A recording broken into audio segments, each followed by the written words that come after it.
Eh bien les amis, aujourd'hui on se capte pour une nouvelle note d'information du côté de la Côte d'Ivoire où nous sommes à seulement quelques mois de l'élection présidentielle et le pays ne semble pas être totalement pacifié malgré le ministère de la Réconciliation nationale qui avait été lancé par le président Alassane Dramane Ouattara il y a de cela quelques années seulement.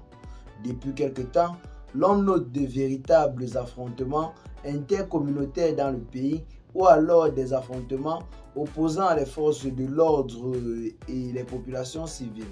Aujourd'hui, c'est dans la commune de Bandiala, une commune située à environ 30 km de Daloa, qui a été théâtre d'un violent affrontement ayant même coûté la vie à certaines personnes.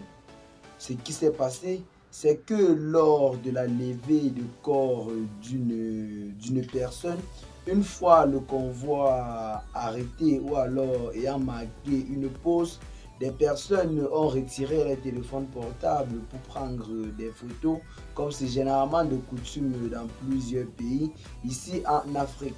Un geste qui a visiblement mis en colère la famille qui a décidé en quelque sorte de riposter et de réagir, chose qui a conduit à de violents affrontements intercommunautaires ayant même coûté la vie à certaines personnes.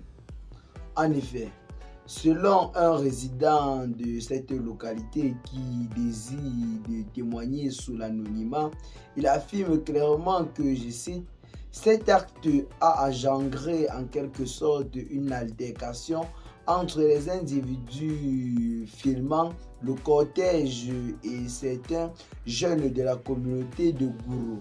Ce qui a débuté comme un simple échange verbal s'est rapidement transformé en affrontement intercommunautaire et en échauffourée. En ce moment, le bilan n'est pas officiel, mais l'on note véritablement des pertes en vies humaines. Rappelons par la même occasion que nous sommes à quelques mois de l'élection présidentielle et les affrontements intercommunautaires dans le pays refont surface. Si l'on veut voir l'histoire de la Côte d'Ivoire, nous comprenons clairement que des affrontements intercommunautaires ont toujours été à l'origine de plusieurs rébellions dans le pays, ayant beaucoup endeuillé des familles. Nous sommes à l'approche de l'élection présidentielle et plusieurs localités ou alors plusieurs groupes d'individus ne semblent pas être d'accord sur un même point de vue, notamment en ce qui concerne la candidature du président de la République Alassane Dramane Ouattara qui, selon certaines révélations, serait en train d'entreprendre des voies et moyens pour briguer un quatrième mandat. Rappelons que déjà en 2020, lors de son passage de force pour faire son troisième mandat, des échauffourées avaient déjà éclaté dans le pays, ayant également coûté la vie à plusieurs personnes. Imaginez en 2025 si un quatrième mandat d'Alassane Ouattara pourrait bel et bien soulever des foules, comme l'a même mentionné tout récemment l'ancien président ivoirien Laurent Gbagbo dans un de ses discours. Pour lui, Alassane Ouattara serait toujours en train de multiplier en quelque sorte des voies et moyens pour se maintenir au pouvoir.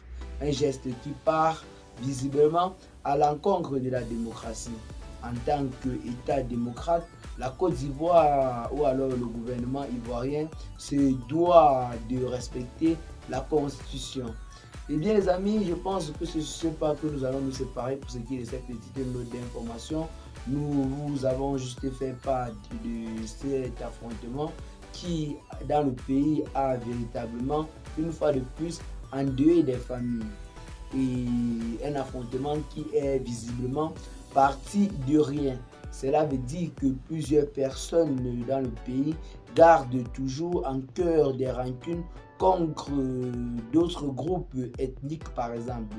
Donc j'appelle une fois de plus par la voix de cette vidéo le ministère de la Réconciliation nationale à agir davantage avant la date de l'élection présidentielle afin que tout puisse se dérouler dans le calme et la sérénité. L'on ne désire plus de revoir la Côte d'Ivoire plongée dans une nouvelle crise. Qu'est-ce que vous en pensez pour ce qui est de cette nouvelle note d'information? Partagez massivement la vidéo, vos amis si vous l'avez notamment trouvé intéressante. Abonnez-vous à la chaîne, ce n'est pas encore fait. Et à très bientôt les gars, de nouvelles notes d'information.